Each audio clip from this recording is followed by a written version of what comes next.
Hi guys, welcome back to x.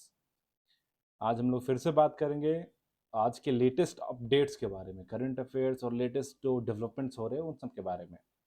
2 दिन से current affairs का वीडियो नहीं आ रहा था क्योंकि I was trying to make some PPTs and make the content more presentable. ठीक है, तो अब हम लोग वापस आ चुके हैं और आज से फिर वो डेली कंटिन्यू रहेगा। तो आज का जो पहला टॉपिक है ये है economic developments and disparities in India. मतलब कि इकोनॉमिक डेवलपमेंट और डिस्पैरिटी मतलब होता है भेदभाव। तो इंडिया में जो स्टेट्स है, सारे स्टेट्स में, सारे जोन्स में अलग अलग तरीके का डेवलपमेंट होता है, ये तो पता ही होगा। तो हम लोग सीधा आज जंप करते हैं टॉपिक पे। Regional disparity and economy post liberalisation. मतलब जो 1991 एलपीजी रिफॉर्म्स थे उसके बाद इंडिया में बहुत सारे चेंजेस आए हैं। ठीक है, और इसके बाद क्या हुआ ना कि western and southern states, western and southern states जो भारत के इधर के जो स्टेट्स है ये बहुत ज़्यादा ग्रो किए हैं।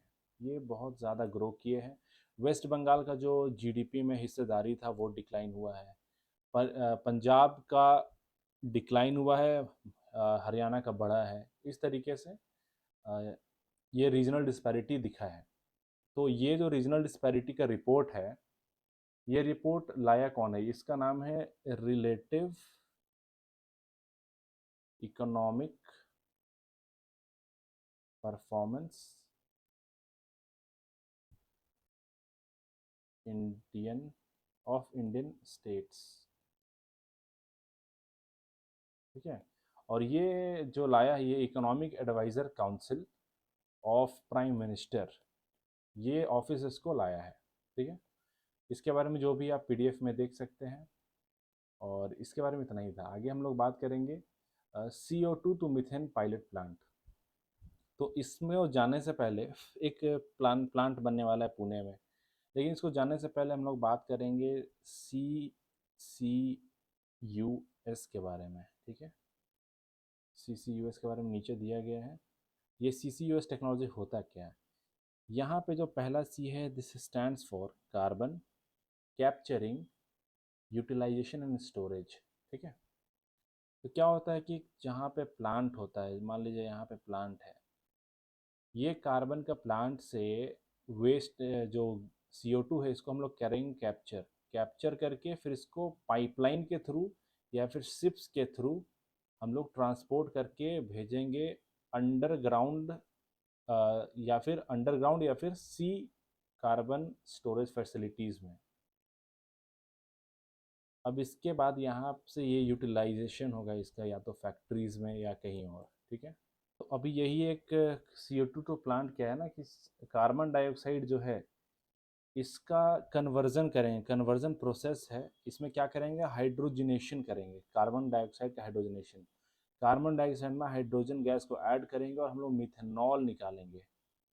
अब मिथेनॉल जो निकालेंगे इससे फिर हम लोग ये जो है ये क्लीन एनर्जी का, इसमें फिर आगे जाके हम लोग सस्टेनेबल क्लीन एनर्जी का यूज़ कर सकते हो। इससे क्या हुआ कि सबसे पहले सिग्निफिकेंस क्या है कि impact and significance, green house reduce हो गया, एमिशंस जो है वो कम हो जाएंगे। एमिशंस जो भी हुआ है उसको हम लोग कैप्चर कर लेंगे कार्बन कैप्चर में। उसके बाद हम लोग प्रोवाइड सस्टेनेबल फ्यूल बना सकते हैं मिथेनॉल का यूज़ करके, CCUS टेक्नोलॉजीज का यूज़ करके। अब इसमें कुछ ड्रॉबैक्स है। जो CCUS टेक्नोलॉजीज है इसमें क्या है कि चलिए ठीक है आप कैप्चर कर ले रहे हैं, ठीक है, आप कैप्चर तो करके ले आए, कार्बन को कैप्चर कर दिए, but there are limited storage capacity और absence of downstream infrastructure storage. बोले तो यहाँ पे ठीक काम कर रहा है, लेकिन ये फिर जब नीचे डाउनस्ट्रीम जाएगा, मतलब यहाँ पे ट्रांसपोर्टेशन एंड स्टोरेज फैसिलिटी, ये दोनों इंडिया में लैक करते हैं and this is a very big problem.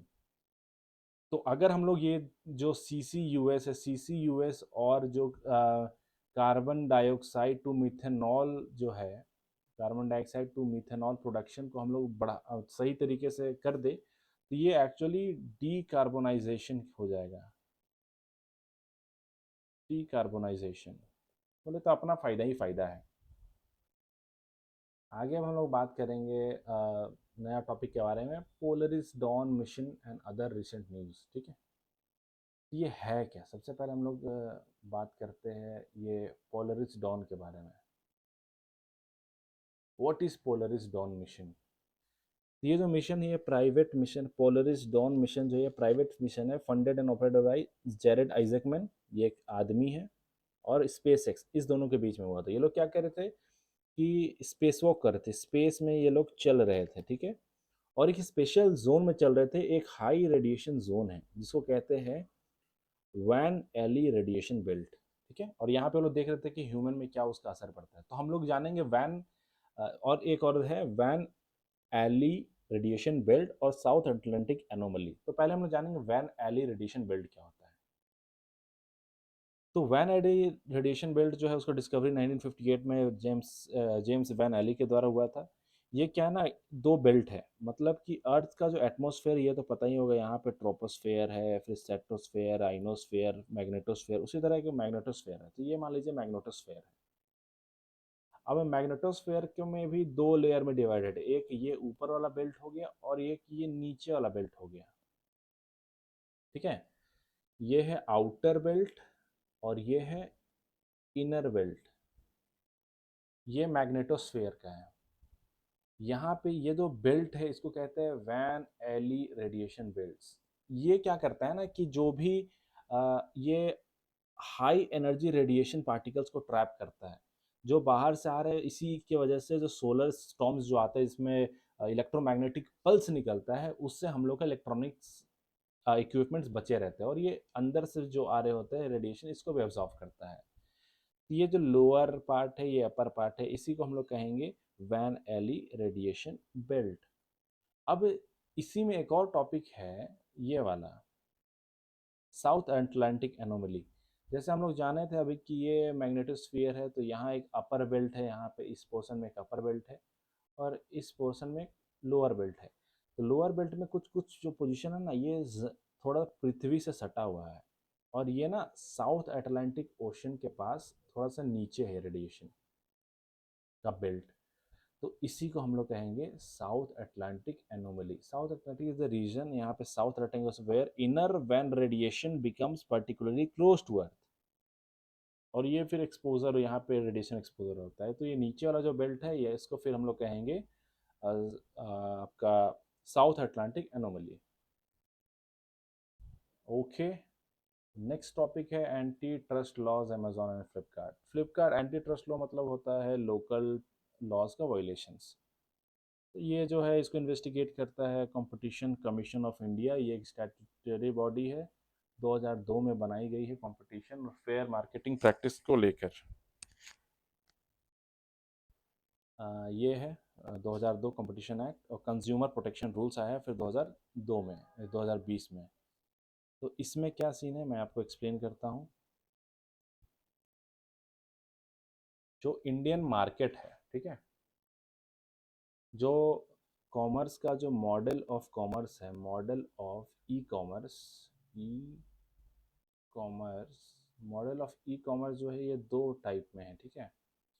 एक जो मॉडल है उसको कहते हैं हम लोग इन्वेंटरी मॉडल, इन्वेंट्री मॉडल, और दूसरा जो है उसको कहेंगे हम लोग मार्केट प्लेस मॉडल। तो इन्वेंट्री मॉडल में क्या होता है कि जो बड़े ई कॉमर्स कंपनी है, पहले वो सामान को खरीदेंगे, पहले सामान को वो लोग बाई करेंगे और फिर उसको डिस्काउंटेड प्राइस पे बेच देंगे। इसमें क्या होता है, ये लोग हेवी डिस्काउंट प्रोवाइड कर सकते हैं क्योंकि बहुत बड़े बड़े कंपनीज है, तो ये इंडिया में अलाउड नहीं है।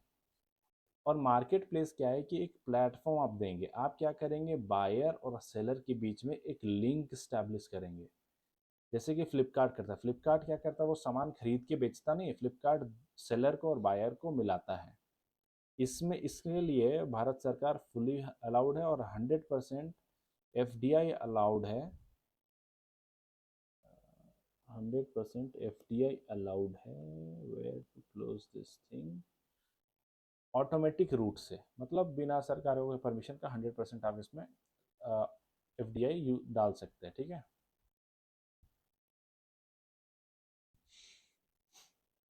ऑटोमेटिक रूट से हम लोग बात करते हैं नेक्स्ट टॉपिक रिन्यूएबल एनर्जी के बारे में। तो ये एक इंडिया और जर्मनी का एक प्लेटफॉर्म है, उसमें हम लोग बात कर रहे हैं सस्टेनेबल रिन्यूएबल एनर्जी और वो जो उसका जो टेक्नोलॉजी ट्रांसफ़र है उस सब के बारे में। तो याद रखना बस कि इंडिया जर्मनी एक रिन्यूएबल एनर्जी के डील्स एक पैनल बैठाता है। फिर एनर्जी ट्राइलेमा। डायलेमा क्या होता है? द्वंद्व। उसी तरीके से ट्राइलेमा होता है। ट्राइलेमा क्या होता है कि जब आपको फंसने का तीन ऑप्शन हो, तो ट्राइलेमा क्या है ना, एनर्जी का सबसे पहला है कि एनर्जी सिक्योरिटी, एनर्जी अफोर्डेबिलिटी और एनर्जी सस्टेनेबिलिटी। मतलब कि सबसे पहला बात कि एनर्जी पूरा होगा कि नहीं होगा, दूसरा कि अफोर्ड कर पाएंगे कि एनर्जी का स्टोर दाम इतना बढ़ जाएगा, और फिर सस्टेनेबिलिटी की जो हम लोग प्रोड्यूस करेंगे वो कितना हद तक सस्टेनेबल है, मतलब कितना अच्छे तरीके से बन रहा है, कितना जो इन्वायरमेंट को नुकसान कम पहुंच रहा है। तो energy trilemma is related to energy security, energy affordability and sustainability. ठीक है, हम लोग नेक्स्ट बात करेंगे कोइलेक्थेंस जो है ये एक्चुअली डीप सी ऑर्गेनिज्म है, डीप सी ऑर्गेनिज्म। ठीक है, और ये लोग इवोल्यूशन हुआ ये लोग में, और ये इवोल्यूशन हुआ है due to tectonic plate activity. Tectonic plate activity Australian fossils है।